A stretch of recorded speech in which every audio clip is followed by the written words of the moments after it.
तर याचा सामना कशा पद्धतीने करायचा, कोणत्या प्रकारचे रसायने वापरले जाते याचीही चांगली माहिती त्यांनी या ठिकाणी सर्व शेतकरी बांधवांना दिलेली आहे. यानंतर आजच्या कार्यक्रमाचे प्रमुख पाहुणे रोटरी क्लब बार्शीचे अध्यक्ष ॲडव्होकेट विक्रम सावळे यांना मी विनंती करतो की आपण उपस्थित शेतकरी बांधवांना मार्गदर्शन करावं.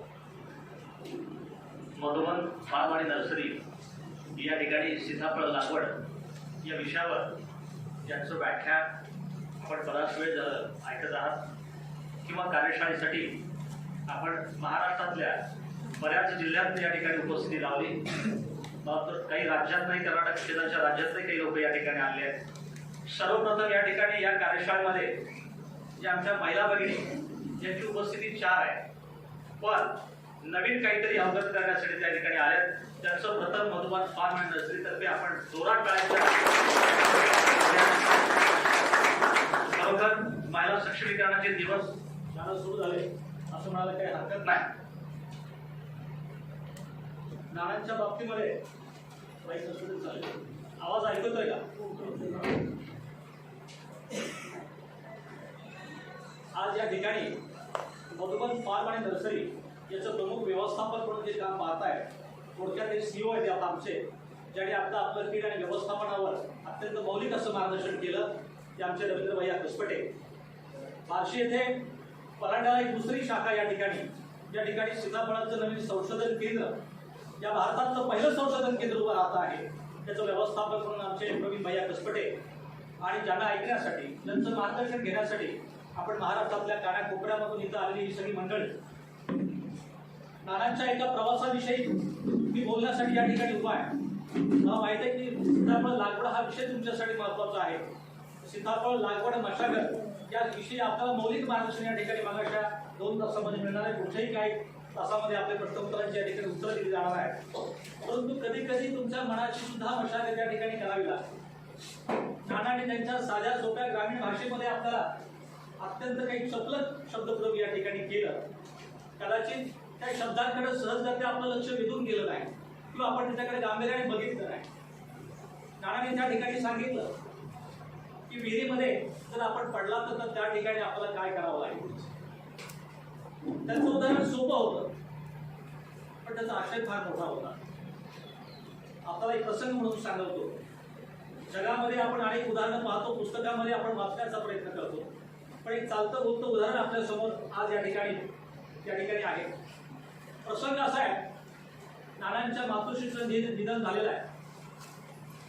लक्ष्मीचा सण आहे, महिला वर्गाला विशेषतः त्याचं महत्त्व माहीत आहे.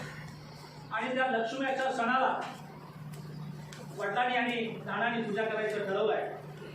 आणि त्या पूजा करण्यासाठी आपण नैवेद्य म्हणून शेवयाचा खीरचा भात, आपण शेवयाची खीर त्या ठिकाणी करतो. आई नाही शेवयाचा खीरचा नैवेद्य दाखवायचा बघून घरामध्ये त्यावेळेस साध्या भाताचा सुद्धा नैवेद्य दाखवायला, भात आणि देवीला त्या ठिकाणी भात आणि दूध टाकून साखर चढवून त्याला नैवेद्य दाखवायला त्या लक्ष्मी माईला त्या ठिकाणी तांदूळ सुद्धा नाही. आणि नानांना लक्षात आलं की आजचा दिवस महत्त्वाचा आहे. आपल्या घरामध्ये आई नेहमी ते सगळ्या गोष्टी करायची आणि माझ्या घरामध्ये तांदूळ नाही, बोललेलं नाही. याच गोरमाळ्याच्या गावामधनं, याच माळरानावरनं पायी चालत तुम्हाला सांगतो पांगरीपर्यंत गेले, पावसाळ तांदूळ विकत घेऊन आले.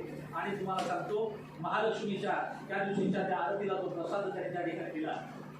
मला सांगा, एवढ्या प्रतिकूल परिस्थितीमध्ये आपला जीवनाचा प्रवास आहे का? आज जे वैभव आज काही उभा केलेलं या महाराष्ट्रामध्ये जे साम्राज्य तुम्हाला उभं केलेलं दिसतंय, हा काही प्रयत्नांचा, पराकाष्ठांचा तुम्हाला सांगतो, हा यत्नांचा प्रयत्नाचा तो देव नाही का? उदाहरण तरी दिलं. प्रयत्न कसे असावेत माणसांचे कुठल्याही प्रतिकूल परिस्थितीमध्ये. त्यांनी सांगितलं ती माणसं आयुष्यामध्ये कधीच यशस्वी होणार नाही जी माणसं नेहमीच काही ना काही, ज्याला आपण इंग्रजीमध्ये म्हणतो प्रत्येक प्रकारची आलीबाई, ज्याला कारणं देत बसतात. काय करू, वेळच मिळाला नाही, काय करू, पाणीच नाही, काय करू, रूपच चांगले मिळत नाही, काय करू. नानाने तुम्हाला एका स्पष्ट शब्दामध्ये सांगितलं कितीही प्रतिकूल आयुष्यामध्ये तुमच्या परिस्थितीमध्ये आले, पण त्याला तुम्ही विरोधपणे जर तोंड दिलं त्या ठिकाणी तर यशस्वीता आणि यश हे तुमच्या पायाशी नेहमीच लोटांना त्या ठिकाणी घालत असतं.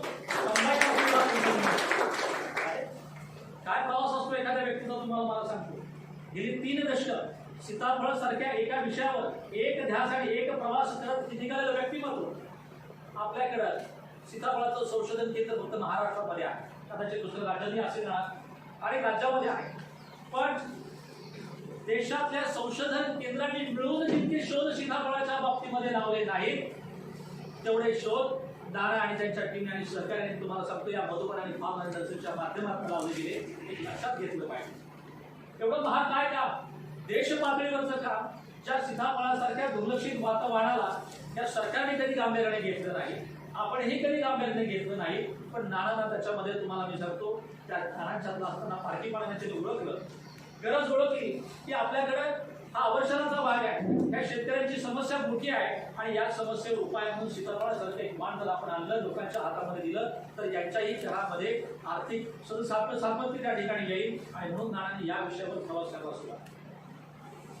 त्या प्रवासामध्ये जात असताना व्यवसाय अनेक आहे, जॉन डिअर सारखा व्यवसाय असेल किंवा बाकीचे व्यवसाय त्यांची मुलं सांभाळत आहे. पण नानांनी स्वतःचं सीताफळापासून कधीही तुम्हाला सांगतो लक्ष हटवलं नाही. त्यांनी ठरवलं की हे माझं ध्येय आहे आणि या ध्येयाप्रती मार्गावर मी मार्गक्रमण चालत जाणार आहे. आणि मला असं आठवतं की नानांबरोबर देशाटन फिरत असताना बरे आम्ही संगारेड्डीला जाऊ, तमिळनाडूमध्ये जाऊ, कर्नाटकामध्ये जाऊ, गुजरातमध्ये जाऊ, मध्य प्रदेशमध्ये जाऊ, त्या भागातल्या त्या शेतकऱ्याच्या बांधावर त्या ठिकाणी जातात, त्याची समस्या त्या ठिकाणी जाऊन घेतात. आणि नानांना जर लक्षामध्ये आलं की आहे कुणीतरी एक सीताफळाचं संशोधन किंवा सीताफळाचा नवीन वाण त्या ठिकाणी काही तयार केलेला आहे, एक युवक ज्या पद्धतीनं किंवा एखादं लहान मुलं ज्या औत्सुक्यानं तुम्हाला सांगतो त्या नवीन वस्तूकडे पाहत असतं, आजही या वयामध्ये नानांचं औत्सुक्य कमी झालेलं नाही. म्हणजे माझं सांगण्याचं तात्पर्य आहे, जर तुमच्याकडे औत्सुक्यपूर्ण बाब, उत्कटता ज्याला म्हणतो आणि उत्सवता तुमच्या मनामध्ये असेल तर आयुष्यामध्ये तुम्ही कधी अपयशी होऊ शकता. बघा समस्या तर येतच असतात, पण एक आपल्या ठिकाणी कवी काय म्हणतात, यारो कोशिश करने वालों की कभी हार नहीं होती, डुबकियां सिंधु में गोते खोल लगाता है, जा जाकर खाली खाली हाथ लौट कर आता है, न मिलते सहज मोती इस गहरे पानी में, पड़ता पुनः उत्साह उस हैरानी में, हर बार उसकी मुट्ठी खाली हाथ नहीं होती, यारो कोशिश करने वालों की कभी हार नहीं होती. प्रयत्न आहे, एक प्रयत्न संपला, दुसरा प्रयत्न संपला, तिसरा प्रयत्न, अशा कितीतरी प्रयत्नांची पराकाष्ठा करतच तुम्हाला यश मिळत असेल. म्हणून नानांनी मागाशी सांगितलं, तुम्ही कितीही संकट असली, कितीही नैसर्गिक संपदा असल्या, मार्केटच्या कितीही समस्या निर्माण झाल्या, तरी देखील तुमच्या प्रयत्नांना परमेश्वर हा मिळतोच. तुमचा प्रयत्न आणि हा जर प्रामाणिक असेल तर त्याला तुम्हाला सांगतो यश हे निसर्ग नियती नियमाला द्यावंच लागतं. त्याने अनाहूतपणे एका वेगळ्या माध्यमातून त्यानं सांगण्याचा प्रयत्न केला. मागाशी त्याने एक शब्द वापरला, व्यापाऱ्याने 2 पैसे कमवले, चांगलं चिता हा ग्रामीण भागातला शब्द आहे. म्हणजे एखाद्याविषयी चांगलं चिंतन ठेवणं, चांगलं त्याच्याविषयी चांगली भावना असणं, त्याला आपण चांगलं चिता म्हणून नानाने तो शब्द प्रयोग केला. बघा हा सुद्धा एक मौलिक संदेश त्या ठिकाणी नाना देण्याचा प्रयत्न करत आहे. तुमची भावना सुद्धा तुमच्या यशाच्या पाठीमागे मोठं काम करत असते. जर एखाद्याला काही मिळू द्यायचं ही भावना तुमच्यामध्ये नसेल तर परमेश्वरही तुम्हाला तितकं मोठं बनवत नाही. जगविख्यात अनेक जगविख्यात यशस्वी लोकांना ज्यावेळेस मी अभ्यासलं, ऐकलं, पाहिलं, तुम्हाला मी सांगतो त्याच्यामध्ये एक सगळ्यात महत्त्वपूर्ण त्याच्यामध्ये मला बघायला मिळाला आणि एक समान धाग असा प्रत्येकामध्ये पाहायला मिळाला. ज्या माणसाकडे इतरांना मोठं करण्याची भावना असते, ज्याच्या अंतःकरणामध्ये इतरांविषयी कृतज्ञतेचा भाव त्या ठिकाणी असतो, कृतज्ञ नव्हे कृतज्ञतेचा भाव ज्याच्या मनामध्ये असतो, तो माणूस आयुष्यामध्ये कधीही अपयश होत नाही. तो त्याच्या प्रयत्नामध्ये नेहमीच यशस्वी होतो. आपण आपल्या मातीशी, आपण आपल्या वडीलधाऱ्याशी, आपल्या गावाशी, आपल्या राज्याशी, आपल्या भूमीशी, आपल्या देशाशी ज्यावेळेस तुम्हाला सांगतो कृतज्ञ असतात, त्यावेळेस तुम्हाला सांगतो निसर्ग देवता सुद्धा तुम्हाला त्या ठिकाणी तुमचं प्रयत्न यशस्वी करण्यासाठी त्या ठिकाणी प्रयत्न करत असतो. बऱ्याच वेळेस असं पाहायला मिळतं आपल्याला सगळं समान आहे, पण एखाद्याचं नुकसान झालं आणि एखाद्याचा फायदा त्या ठिकाणी होऊन गेला. कधी प्रारब्ध चिंतन सुद्धा तुम्हाला प्रारब्ध सुद्धा तुमचं काम करत असतं. अशा अनेक मौलिक गोष्टींचा उलगडा नानांनी त्यांच्या भाषणामध्ये केलेला आहे. त्यांनी महत्वाचा एक त्यांच्या एकूण आविर्भावामध्ये त्यांनी सांगण्याचं हे राहून गेलं असेल की सतत एखाद्या गोष्टीवर आपण जर मार्गक्रमण करत राहिला, सातत्यपूर्ण गुणवत्तापूर्ण तुम्ही त्या ठिकाणी सेवा घेत राहिला तर यश तुम्हाला तुमच्यापासून कधीही राहून घेतलं जात नाही. हा एक अत्यंत मौलिक सल्ला त्याने नानांनी त्या ठिकाणी दिला. आपल्याकडे बरंच काही करायचं असतं, परंतु आपल्याकडे त्या ठिकाणी फोकस आपला त्या ठिकाणी झालेला नसतो. आता या सीताफळ लागलेला बसलोय, चला आपण आता सीताफळाच्या विषयी जाणून घेऊ. परत बाहेर पडलो की धाब्यावर वेगळी चर्चा त्या ठिकाणी चालू होते आणि त्याच्यानंतर वाटतं काय अरे कुणीतरी सांगितलं ढोबळी मिरचीचा यावेळेस चांगला भाव आहे, थोडं ढोबळी मिरचीकडे वळून बघू. परत लक्षात येते की ढोबळी मिरचीचं काही साध्य झालं नाही, भाव पडलेला आहे, आपण तिसरं काहीतरी पाहण्याचा प्रयत्न करू. मित्रांनो, असं करू नका. जी काही उद्दिष्ट या वर्षभरासाठी, 4 वर्षासाठी, 10 वर्षासाठी तुम्ही निश्चित केलेली आहे, त्या उद्दिष्टांवर तुम्ही ठाम राहून काम करत गेलं पाहिजे. हे नानांच्या यशामधनं, नानांच्या एकूण या सगळ्या आजपर्यंत वाटचालीमध्ये हा सगळ्यात एक महत्त्वाचा पाऊस त्या ठिकाणी घडलेला आहे.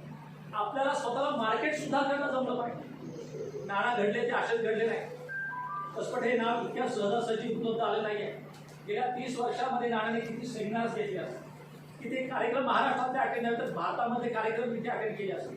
किती तुम्हाला सांगतो आपण ज्याला विविध प्रदर्शन ज्याला म्हणतो आपण, कित्येक प्रदर्शनावर एक टेबल लावून, आठवते मला प्रवीण असतील, रवींद्रजी असतील, एक टेबल लावून एक फडकं त्याच्यावर आणून आणि 2 पाट्या घेऊन आणि एक पुस्तक छोटंसं पाम्पलेट त्याच्या ठिकाणी एक अतिशय पातळ 5 पैशाचं पाम्पलेट घेऊन तुम्हाला सांगतो ते बसलेले असतील. आणि त्याच्यानंतर आज हा जो विस्तार त्यांचा त्या ठिकाणी दिसतोय ते गेल्या 30 वर्षाची त्यांची तपश्चर्या आहे. म्हणजे तपश्चर्याशिवाय आपल्याला काय मिळणार नाही हे कुठंतरी मनामध्ये अधोरेखित करून घ्या.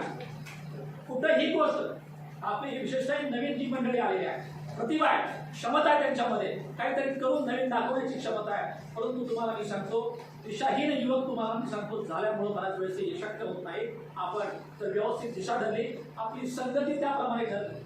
नानांनी स्वतःच्या संगतीमध्ये पुन्हा ठेवली. 10व्या वर्ष मित्र कधी केले नाही, शाहीर करणारे मित्र त्यांनी कधी केले नाही. विद्यापीठात ते संशोधक, स्वतःच्या शेतामध्ये संशोधन करणारे व्यक्ती, श्रमाने मोठे झालेले व्यक्ती आणि अशाच्या सानिध्यामध्ये, पुस्तकाच्या सानिध्यामध्ये, योग्य विचारांच्या सानिध्यामध्ये राहिले. आणि म्हणून नाना आज या ठिकाणी भारतामध्ये स्वतःचा एक ब्रँड निर्माण करू शकतो. आपण आपली म्हणतो आपण संगतीनुसार त्या व्यक्तीची ओळख होते. जर आपण संगत जर बदलणार नसाल तर मला वाटतं फारसा अशा कार्यशाळांचा त्या ठिकाणी उपयोग होणार नाही. सीताफळाचं करायचं असेल तर सीताफळाची माहिती गोळा केली पाहिजे. सीताफळामध्ये काम करणाऱ्या व्यक्तींशी संपर्क साधला पाहिजे. मुंबईमध्ये जाऊन, पुण्यामध्ये जाऊन, दिल्लीमध्ये जाऊन मार्केट आपण बघितलं पाहिजे. प्रोसेसिंग युनिटला व्हिजिट केली पाहिजे. काम करणाऱ्या लोकांबरोबर राहिलं पाहिजे. आणि मग मला सांगा, एवढं सगळं जमलं तर तुमच्या मालाला भाव का नाही मिळणार? आणि दुसरी गोष्ट तुम्हाला एक जाता जाता शेवट सांगतो, जे ओरिजिनल आहे ते टिकणार आहे. स्वतःच्या प्रयत्नाने नानांनी NMK1 या नावाचं तुम्हाला सांगतो पेटंट रजिस्टर केलं. सेंट्रल गव्हर्नमेंटनं त्याला अधोरेखित केलं गेलं. अनेक लोक डुप्लिकेट वाहन तुम्हाला सांगतो नानांच्या नावाने विकण्याचा प्रयत्न करतात. शौर्य कर्म ज्याला म्हणतो आपण, असेल असतं त्याच्या बाबतीमध्ये काय हरकत नाही. परंतु तरी देखील नानांनी तुम्हाला मी सांगतो स्वतःचा प्रवास कधी तुम्हाला सांगतो आकडा घेतला नाही. मी एक वाहन काय, मी असे हजारो वाहन तयार करण्याची क्षमता माझ्यामध्ये आहे हे त्यांनी त्यांच्या प्रयत्नाने दाखवलं. आणि म्हणून मागाशी बोलले की माझ्याकडे आज या टोटल जे काही माझं एक क्षेत्र आहे याच्यामध्ये हजारो नवीन माझ्या तुम्ही निर्माण करणार आहे. आणि त्यातून काही व्हरायटी चांगल्या या देशाला, या राज्याला समर्पित करण्याचा माझा प्रामाणिक प्रयत्न असणार आहे. अशासाठी एकदा आपल्याला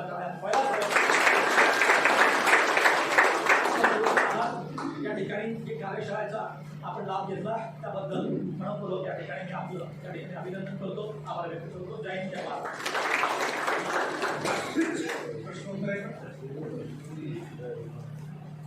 धन्यवाद ॲडव्होकेट सावळे. आपण खूप बहुमूल्य चौकशी शेतकरी बांधवांना मार्गदर्शन केलेलं आहे. आणि खरं तर त्यांच्या निरीक्षण शक्तीची आपण दाद द्यायला पाहिजे की त्यांनी अगदी आल्यावर सुद्धा आम्ही महिला पोहोचलेलो होतो. त्यांनी अगदी संख्या सांगितली की 4 महिला इथे उपस्थित आहे. आणि महिला सक्षमीकरणाकडे जाणारा एक पाऊल असा त्यांनी ते उल्लेख केला. नानासाहेबांनी जे सांगितलं होतं की बदल हा झाला पाहिजे आणि आपल्याला मोठं व्हायचं असेल तर आपण इतरांनी मोठं केलं पाहिजे. त्याचे पुनरुल्लेख पुन्हा एकदा साहेबांनी या ठिकाणी केला. एक छोटीशी गोष्ट आपण सर्वांनी ऐकली असेल यापूर्वी कधी, की खूप तपश्चर्या केल्यानंतर एका व्यक्तीला देव प्रसन्न होता आणि त्याला म्हणतात की माग, मी तुझ्या तपश्चर्याने प्रसन्न झालोय, पण लक्षात ठेव की तू जे मागशील त्याच्या दुप्पट तुझ्या शेजाऱ्याला मिळेल. खूप व्यक्ती तो विचार करून देवाला म्हणतो, देवा माझा एक डोळा रिकामी कर. म्हणजे काय होईल, शेजारचे 2 डोळे रिकामी होतील.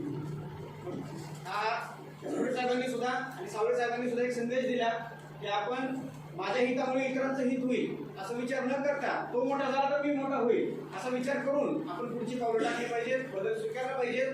आणि जे अस्सल आहे ते टिकल, जे ओरिजिनल आहे ते ओरिजिनल राहणार, हा एक संदेश सावळे साहेबांनी खूप मोलाचा संदेश आपल्याला दिलेला आहे.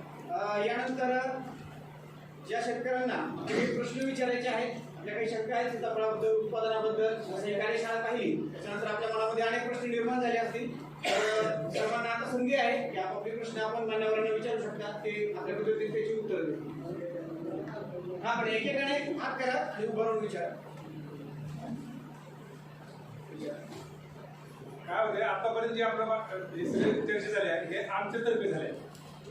आता तुमचे डोक्यात किंवा याच्यात जे काही प्रश्न आहेत त्या प्रश्नाची उत्तरं पूर्ण होईपर्यंत कुणीही बाहेर जाऊ नका. बाहेर गेल्यानंतर आपल्याला जेवण करायचे, जेवणाची सोय केलेली आहे. आणि जर जेवणाचं थोडंसं काय माग पुढे झालं तर आपण तोपर्यंत शिवर फेरी करू. प्रत्यक्षात आपण झाडाच्या जवळ जाऊन शेरण्या फोडायचं आणि कसं फोडायचं लोक म्हणजे हातभर फोडू काही इथभर फोडू अशा अनेक गोष्टी बेनिफिशियल असतात. हे साहजिक आहे, माहीत नसतं असं मी कुणाला नावं ठेवत नाही, सत्य आहे. तर हे प्रत्यक्षात प्रात्यक्षिक आपल्याला तिथं काय थोडं पाहता येईल. जेवणाच्या अगोदर ते पाहू किंवा नंतर तरी पाहू आणि त्याच्यानंतर मग कार्यक्रम संपला असं समजू. पण इथं कुणीही शंका ठेवून बाहेर निघायचं नाही आणि शंका संपली म्हणून मी बाहेर निघायचं नाही. सगळ्यांनी ऐकून घ्या आणि नंतर मग आपण बाहेर जायचंच आहे. तर त्याचा फायदा एकमेकाला होत असतो. तुम्ही चालू करा, तुम्ही प्रश्न विचारायला. राजस्थान में अभी सीताफल मार्केट में आने लगे। हाँ, तो राजस्थान में क्या तो या राजस्थान में खेती होती है या वो जल्दी आ रहा है और भारत में कहाँ इसके मतलब कॉमर्शियल होने लगी कौन कौन सी त्यांचा प्रश्न लक्षात आला सर. कारण आता जे सीताफळ मार्केटमध्ये ते कुठून येतं तर सीताफळाचा बहार हा उन्हाळ्यामध्ये सुद्धा धरता येतो. पण सीताफळाचं जी सेटिंग म्हणतो आपण म्हणजे फळ तयार होणं, फुलापासून फळ तयार होणं ही जी प्रक्रिया आहे ही प्रक्रिया होण्यासाठी आपल्याला 30 सेंटीग्रेडपेक्षा टेम्परेचर कमी असलं पाहिजे आणि 60 पेक्षा आर्द्रता जास्त पाहिजे. त्यावेळेस आपल्याला त्याचं सेटिंग चांगलं मिळतं. आणि आपल्याकडे म्हणण्यापेक्षा बऱ्याच ठिकाणी नेहमी करता हे टेम्परेचर जास्त असतं आणि त्याच्यामुळे आपल्याला सेटिंग कमी मिळतं. त्यामुळे आपल्याला उन्हाळी भाग परवडत नाही. तर परवडतो कुठं? काही पुण्याचा भाग आहे, सासवड वगैरे, त्या ठिकाणी सहजासहजी 30-35 पुढे टेम्परेचर जातच नाही, सहजासहजी जात नाही. आणि तिथं पहिल्यापासून उन्हाळी सीताफळ घेण्याचा त्यांचं एक रूढीप्रमाणे परंपरेप्रमाणे चालू आहे. तर त्या एरियामध्ये काही ठराविक एरियामध्ये ते मिळतं. तर त्याचा या एरियामध्ये तर आम्हाला यश आलेलं नाही. आम्ही प्रयत्न केला, खूप काही प्रयत्न करून बघितला पण तेवढं यश काही आलेलं नाही. तर आपण लेट घेण्यासाठी काय प्रयत्न करता आला तर करावा. आणि तज्ञाशी माझं सगळीकडे कॉन्टॅक्ट आहे, पण लेट घेण्यासाठी आणि तर काही सापडले नाही. तर आम्हाला आपण हे वापरतो कंटार वापरून लवकर आणण्याचा प्रयत्न करतो. पण लेट घेण्यासाठी आणखी असं काही नेमकं झालेलं नाही. त्याबद्दल आमचा प्रयत्न चालू आहे, पण नेमकं यशच येईल असं काय सांगते. तर तुम्ही समजून घेतलं असेल आपल्याकडे टेम्परेचर जास्त असल्यामुळे आपण उन्हाळी भाग घ्यायचा नाही. आणि सगळ्यांनी बऱ्याच ठिकाणी बऱ्याच एरियामध्ये त्याचे प्रयत्न झाले तर त्याला यश आलेलं नाही. त्यामुळे तुम्ही सुद्धा तो प्रयत्न करून परत अपेक्षात जायचा प्रयत्न करा, त्या मजा वाटत नाही. तर 30-40 टेम्परेचर पाहिजे आणि 60च्या पुढे आर्द्रता पाहिजे, ह्युमिडिटी. मग ते शेतीन चांगलं पाहिजे. आणि एक प्रश्न, हां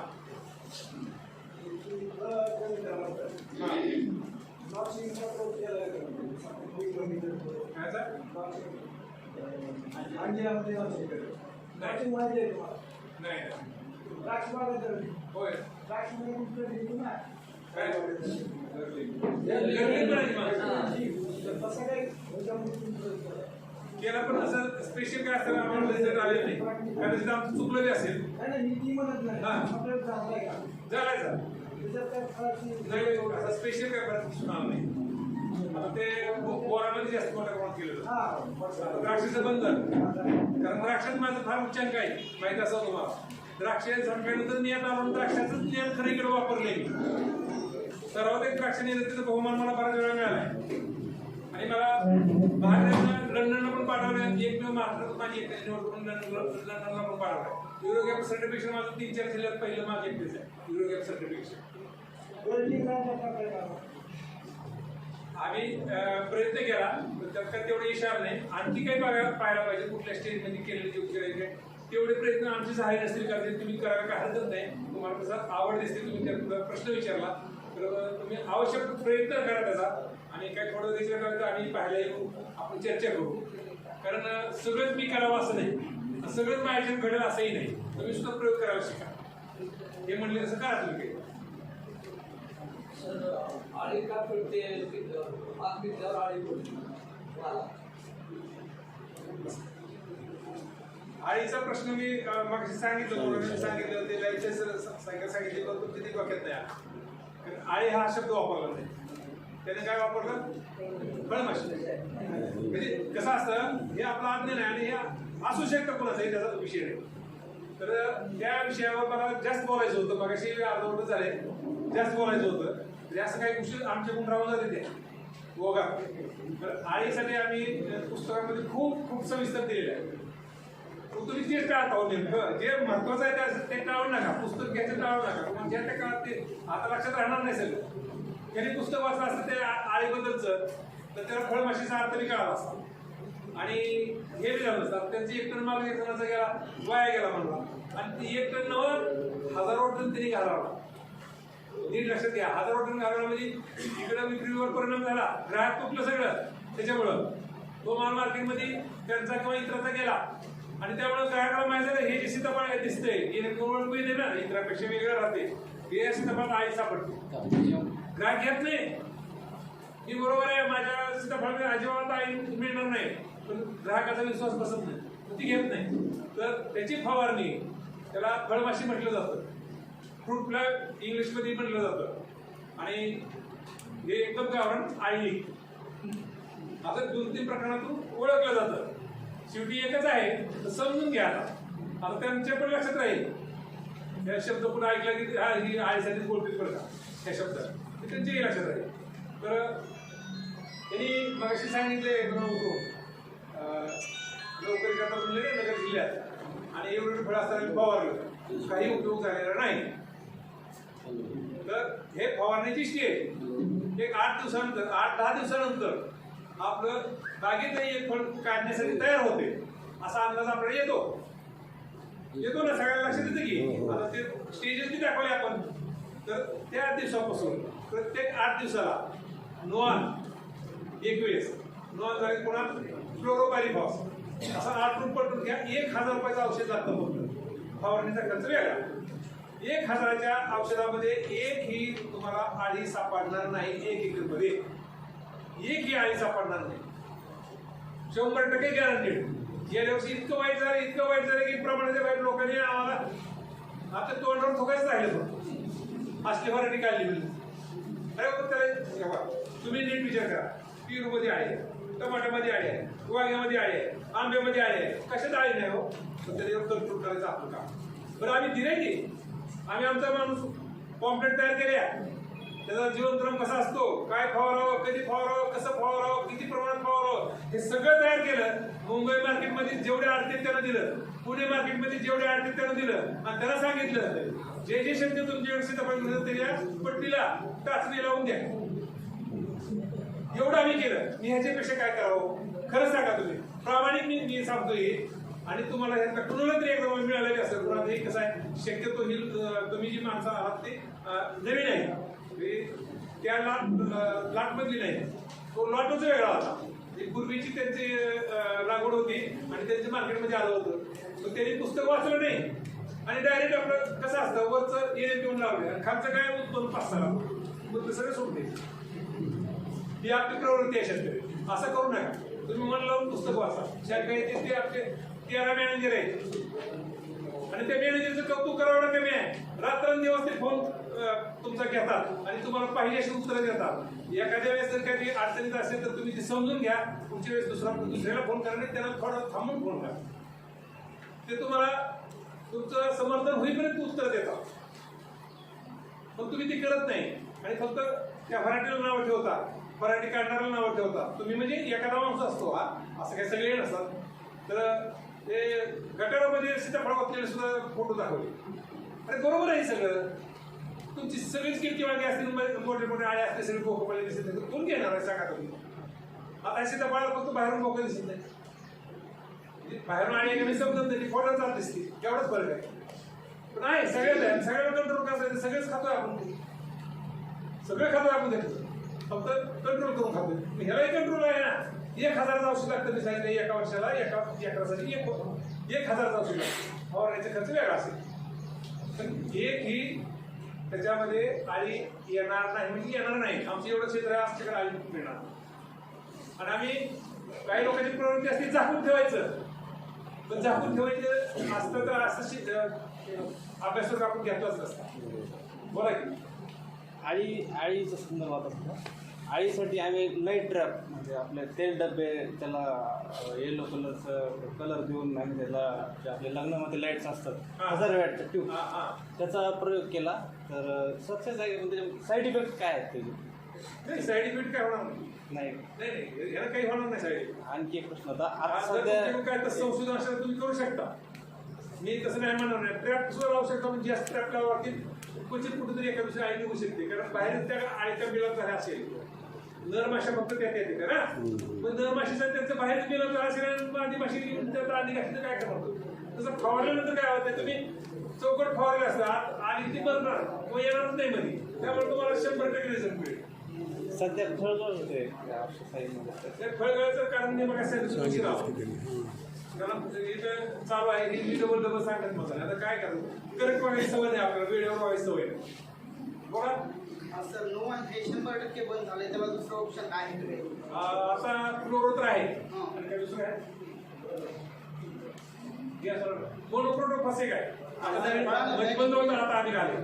सर, बाळाला बॅगिंग केली तर चालतं हा? का? बॅगिंग केली तर चालतं का? फॉर्म बसवलं बॅगिंग चालतं, पण ते फार चिकिरीच आहे बरं का. पण आज सर 100% आळी निघणार नाही, त्यात गॅरंटी आहे ना? गॅरंटी आहे, ज्याला करायचं ती करू शकता. मी ह्यावेळेस केली सर प्रयोगासाठी. फळाचा कलर सुद्धा चांगला होतो त्याच्यामुळं, पण ज्यावेळेस फळं काढायचं चालू होतं त्या 2 महिने आपली प्रक्रिया चालते काढण्याची, आणि त्या काळात मध्ये प्रत्येक बॅगिंग मधलं ते नीट दिसत नाही. काही त्याला प्लॅस्टिक आहे खालून, नाही, आता नवीन मार्केटमध्ये आले त्याला चित्रे तरी पॅस्टिक पण त्याच्यात बघायचं, डोक्यावर बघायचं खूप सोपं नाही. ती वाकडं तिकडं कुंकड जरी असतं आपण बघत असतो. नाही, ते आहे बॅगिंग मुळे आळी त्यात सापडणार नाही, पण प्रत्येकाला बॅगिंग करणं शक्य असतं, त्याने करावं. कुणी चालेल, तुम्ही केलं नाही सगळं चुकीचं, आम्ही जी सांगतो तीच बरोबर असं काय त्याचा अर्थ नाही. जे आहे ते स्पष्ट सांगतो. बॅगिंग केलं तर आई येणार नाही, फार चांगलं होतं, त्याला किंमत सुद्धा चांगली मिळते. सर, मी ह्यावेळेस पहिल्यांदाच मार्केटला पूर्ण 100% पूर्ण बॅगिंगवर चालू, पूर्ण 100%. चांगली गोष्ट आहे. आमचं पण घेऊन द्यावं, आम्ही सुद्धा शक्य असं पाहिलं, आम्ही पण केलेलं आहे काही झाडाला, गेल्या वर्षी केलेलं आहे असं काही, तरी पण शक्यता आपण पाहायला जाऊ.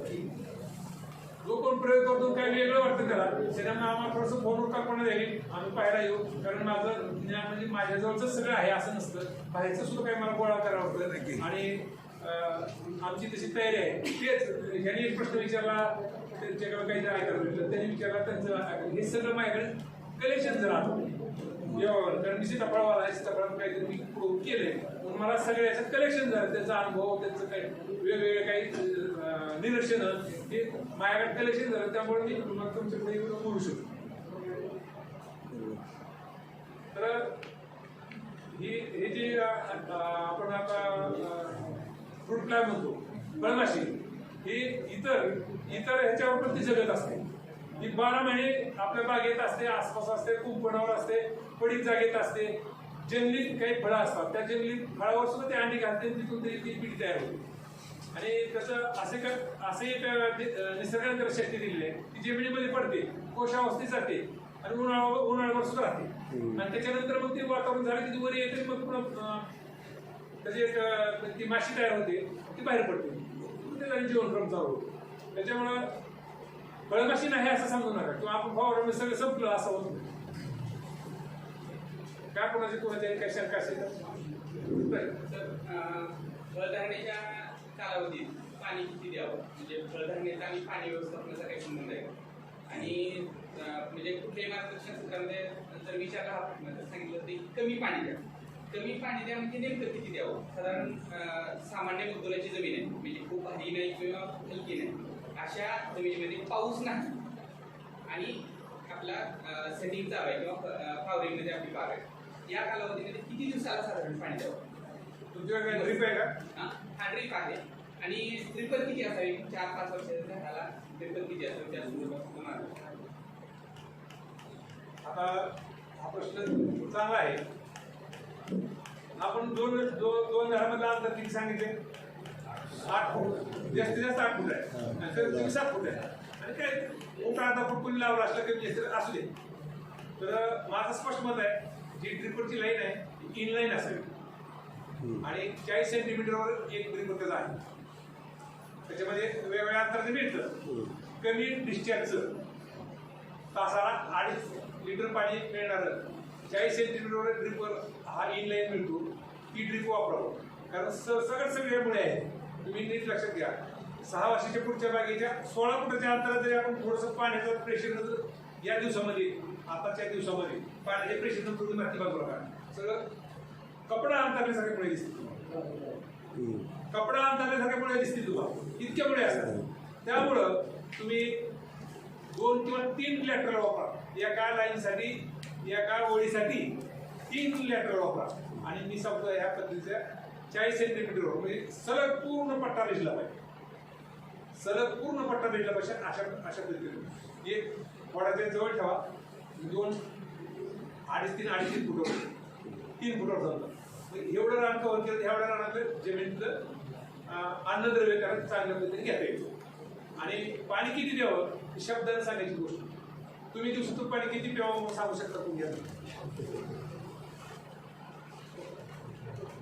उन्हाळा, हिवाळा, शेतात काम करत असताना वेगळं, एसी मध्ये बसल्यावर वेगळं, त्याचं वय वेगळं, नाही सांगता येणार ना. खूप म्हणजे एवढं कॉम्पिटेटिव्ह मी जाऊ नका. आज शेतकऱ्याला समजतं त्या झाडाला पाण्याची गरज आहे का दिलं पाहिजे पाणी. आणि जास्त झाल्यास समजतं, कारण त्याला कुठलंच माप लावता येत नाही, पट्टी लावा येत नाही कुठलीच. आता संशोधन झालंय जमिनीमध्ये ते एक ऋतून बसवायचं आणि ते सांगतं पाण्याची गरज किती. पण ते आपण जिथं रुतवलंय तिथलं सांगणार आहे. पुढं ड्रिपर बंद आहे किंवा पुढं कमी प्रेशरनं पुढच्या टोकाला पाणी कमी मिळतंय, तुम्ही कुठं बघताय, पुढच्या टोकाला बघताय का मागच्या जमिनीजवळ बघताय, अनेक गोष्टीचा संबंध येतो. पण आपले क्षेत्र कमी कमी असल्यामुळे आपण हे प्रयोग करू शकत नाही. तर शेतकऱ्याला समजतं ह्याला पाणी किती गरज आहे, त्या पद्धतीने द्या. आती पाणी देऊ नका. नेहमी दलदल होईल असं कधीही पाणी देऊ नका. आणि वापसा कंडिशन राहील असा प्रयत्न करा. वापसा कंडिशनचा अर्थ आपण जर जमीन माती घेतली त्या झाडाखालची, तर असं दाबलं तर त्याला गोळा पडला पाहिजे आणि तो वर असा फेकून दिला खाली पडला तर तो मोकळा असतो. त्याला म्हणायचं वापसा कंडिशन. एक समजण्यापुरतं आहे. त्या मातीला असतं आपलं तर त्याचा गोळा पडला पाहिजे. तो गोळा उंच फेकायचा असतो थोडा आणि खाली जमिनीवर पडला तो फुटलाही पाहिजे. तो शेणासारखा असा पसरला नाही पाहिजे. गोळा काढला पाहिजे, फुटला पाहिजे हे समजून घ्या. आणि खऱ्या शेतकऱ्याला समजतो पाणी ह्या झाडावर पाण्याची गरज आहे हे समजतो. त्याच्यामुळे भरपूर लांब असतात, भरपूर खाली पण 1.5-2 फुटापर्यंत असतात आणि इतक्या सहज पाण्याची या दिवसामध्ये जास्त दिवस लागत नाही. एवढंच मी सांगतो.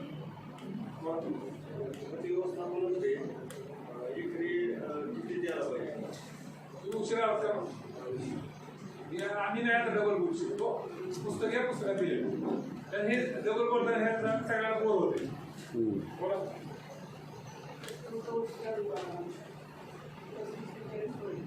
बर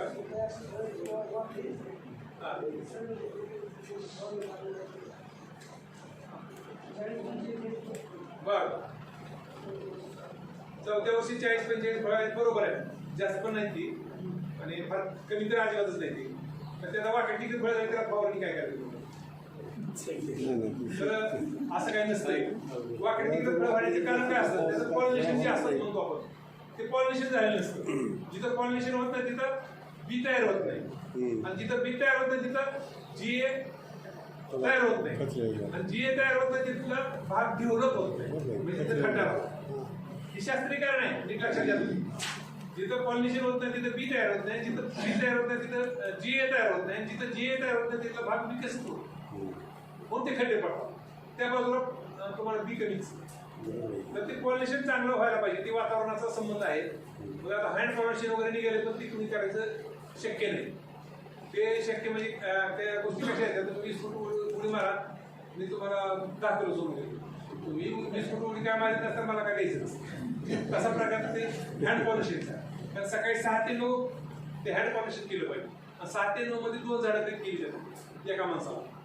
सकाळी 6 ते 9 नीट लक्षात घ्या. आपल्याला मजुराला म्हणलं 10 वाजता बोल नाही तुझं, 10 वाजता येतं मला तुमच्या कामाला नको. आणि ते 6 ते 10 मध्ये केलं पाहिजे. त्याला ते प्रशिक्षित पाहिजे. आणि ते 2 वेळेस करायचं, एका सीझनसाठी 2 वेळेस करायचं. मग अशी सांगितलं अर्कासान नावाच्या व्हरायटीचं. अर्कासान नावाच्या व्हरायटीला ते केस सगळं केलं पाहिजे, तर कपडे लागतात नाही लागत तर फार किरकोळ कमी लागतात. मग ती व्हिडिओ वगैरे लागतात तशी. तर आपण काय करायचं, चांगले हे झालं तर सुपारी साईजच्या पुढे गेली की आपण थिनिंग करायचं. 40 मध्ये 10 फळं काढायची वाकडी गेली. त्याला फवारणीनं ते कधीही होणार नाही. दुकानदार एखाद्या काही सांगतील की काय ही कर ती कर काय किलो वाचतात, तर तसं काही करू नका. त्याचा काही संबंध येत नाही. बोला. 1 वर्षाची बाग आहे, त्याच्यामध्ये आपण आलं खर्च पीक घेतले आणि मधलाची जागा आहे त्याच्यात पण घेतला आणि काही शिल्लक राहिलं तर त्या रोपाच्या राहिला रोपाच्या राहिला त्या आल्याच्या पोळाचं काय पत्र होईल. एका ताटात 2 माणसं बसल्यानंतर ते मिळणार नाही. आता तेवढंच आहे, वाढलेलं ती एकच वाढलेलं आहे. तू वजन बसलं तुम्ही काय करा, फक्त तेवढी त्याचा जे विस्तार आहे पहिल्या वर्षाची विस्तार तुम्ही एवढा विस्तार आहे समजा 2-2.5 फुट त्या एरियामध्ये काही लावता का बाकीचं काही करतो काही करा. फक्त याच्यापेक्षा उंच वाढणार काय अडचण नाही. आणि 2च वर्ष घ्या. 2 वर्षाच्या पुढं आपल्याला मधून ट्रॅक्टर किंवा आपल्याला काही पुढं महाराज असतो ते 2 फवारण्या करायच्या असते, म्हणजे अडचणीचा विचार करून तुम्ही तो निर्णय घेऊ शकता.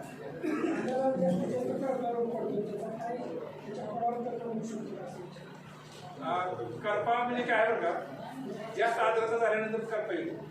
आणि करप्यासाठी औषध आहेत, 22 आहे, रोप आहे, आणखी काय कृषी नष्ट चांगली आहे,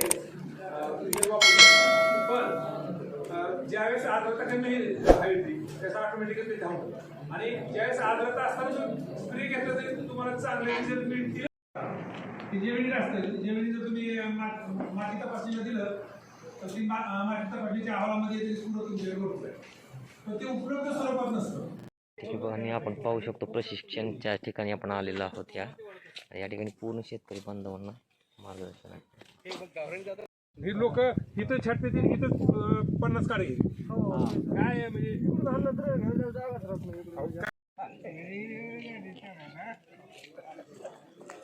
वेगवेगळ्या व्हरायटीज त्यांनी प्रशिक्षणामध्ये सांगितल्या त्या आहेत.